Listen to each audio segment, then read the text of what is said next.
పత్రికా సమావేశంలో మీరు మాట్లాడింది ఏంటంటే రామగుండం ప్రాంతంలో రైతులకు సంబంధించిన పొలాలన్నీ నీరు లేక ఎండిపోతున్నాయని చెప్పి ఇక్కడ స్థానిక ఎమ్మెల్యే అసమర్థత అని చెప్పి నువ్వు మాట్లాడినావు. ఇవాళ మేము పాలకుర్తి మండలానికి సంబంధించి కాంగ్రెస్ పార్టీ ఆధ్వర్యంలో మాట్లాడదలుచుకున్నాం. ఇలా నువ్వు కళ్ళు లేని కబోదివి.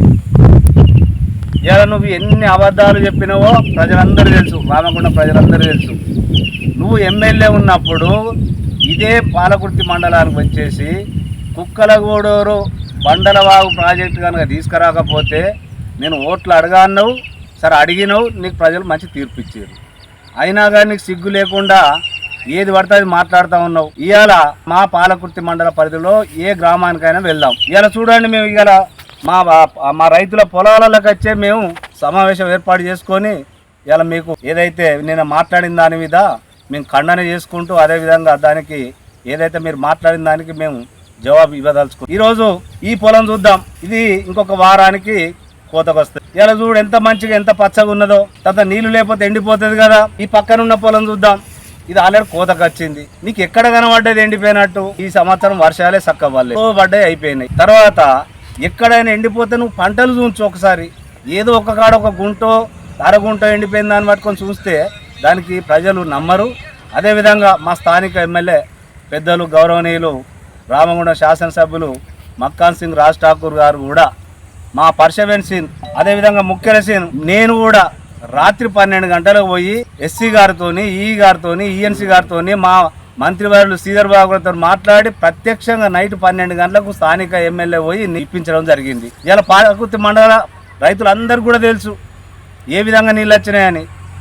ఇంకా మేము మా అందరికన్నా కూడా మా అధ్యక్షుడు 24 గంటలు ఈ 15-20 రోజుల నుంచి 24 గంటలు ఈ మండల పరిధిలో ఉన్న రైతులకు డే నైట్ కష్టపడి కాలువల ఎంబడి ఉండి నీళ్లు తీసుకురావడం జరిగింది. ఇలా పంటలు కోతకొచ్చినాయి. నువ్వు అయినా కానీ ఏది పడితే అది మాట్లాడితే ఇక్కడ ఎవరు ఊరుకునేందుకు లేరు. నీ ఒకవేళ దమ్ము ధైర్యం ఉంటే రేపు పొద్దున ఏ టైం అంటే ఆ టైము, ఏ గ్రామం అంటే ఆ గ్రామం పోదాం. అక్కడ ప్రత్యక్షంగా రైతుల సమక్షంలో కానీ లేకపోతే పొలాలలో కానీ ఇలా మనం ఏదైతే మీరు మాట్లాడిన దాని మీద చర్చ పెడదాం. ఎక్కడైనా కానీ రైతుకి ఏ రైతుకైనా ఇబ్బంది అయితే ఖచ్చితంగా మేము దానికి జవాబుదారులం. అంతేగాని నువ్వు ఓడిపోయి పిచ్చి పిచ్చి మాట్లాడి నువ్వు ఎంపీ ఎలక్షన్లు ఉన్నాయని చెప్పి ఏదో మాట్లాడితే ఓట్లేస్తానికి ఇక్కడ ఎవరు లేరు, అసలు నిన్ను నమ్మటానికే లేరు. నీవు ఏదో అదృష్టవశాత్తు ఒకసారి ఎమ్మెల్యే అయినా కానీ నీ లైఫ్లో కూడా ఇక సర్పంచ్ కాలేవు. నువ్వు చేసిన అక్రమాలు అన్యాయాలు ఇప్పుడు కూడా మా పాలకుర్తి మండలంలో నీ బాధితులు వందలాది మంది ఉన్నారు, పోలీసులు కూడా తిరుగుతూ ఉన్నారు. ఆర్ఎఫ్సిఎల్ బాధితులు కొందరు చనిపోవడం జరిగింది. నువ్వు చెయ్యని అక్రమం ఏదైనా ఉంటే చెప్పు. అంతేగాని ఇంకొకసారి మాట్లాడితే బిడ్డ మంచిగా ఉండదు. ఇది హెచ్చరిస్తూ ఉన్నాం. రెండవసారి కనుక తప్పుడు మాటలు మాట్లాడో మా ఎమ్మెల్యే గారు విన్నో మా ప్రభుత్వం మీద మాట్లాడితే మాత్రం నీ సంగతి చెప్తావు. నువ్వు పాలకుర్తి మండలంలో ఏ గ్రామంలో అడుగుపెట్టని చెప్పి మా కాంగ్రెస్ పార్టీ శ్రేణులు అందరు ముక్త కంఠంతో నిన్ను వ్యతిరేకించుకుంటూ నేను గ్రామాలకు రానియం తరిమి తరిమి తరిమి కొడతామని చెప్పి హెచ్చరిస్తూ ఉన్న చందర్ గారు.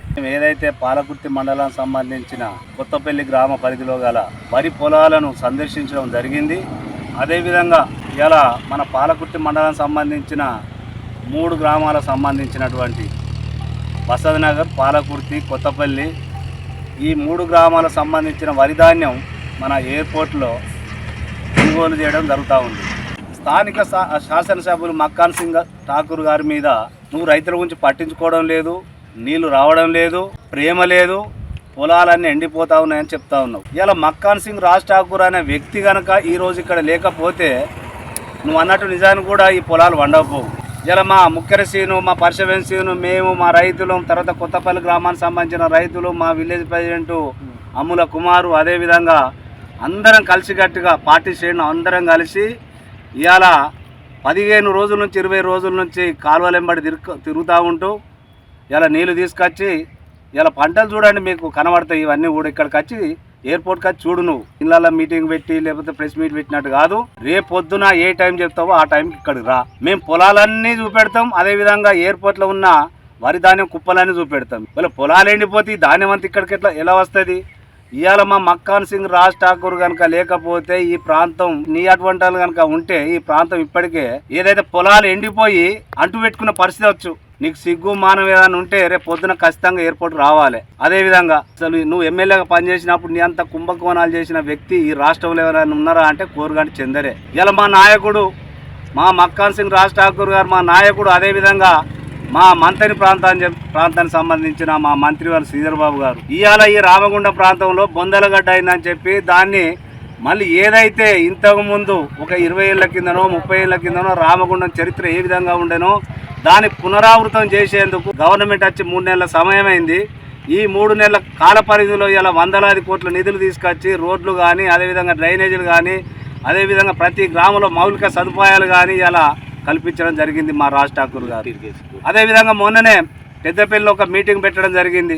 హైదరాబాద్లో ప్రతి ఆఫీస్ చుట్టూ తిరుక్కుంటూ, ప్రతి మంత్రి గారి దగ్గర పోకుంటూ, సీఎం గారి దగ్గర పోకుంటూ ఈ 3 నెలల కాల వ్యవధిలో ఇవాళ రామగుండం ఏదైతే జెన్కో పవర్ ప్రాజెక్ట్ అయితేంది, లేకపోతే మన పాలకుర్తి మండలానికి సంబంధించినటువంటి అంతర్గం పాలకుర్తి మండలానికి సంబంధించిన లిఫ్ట్ ఇరిగేషన్ అయితేనేం నెక్స్ట్ పంటకు అవన్నీ కూడా మంజూరు ఇస్తామని చెప్పి మా మంత్రివర్యులు మొన్ననే ఒక మీటింగ్లో చెప్పడం జరిగింది.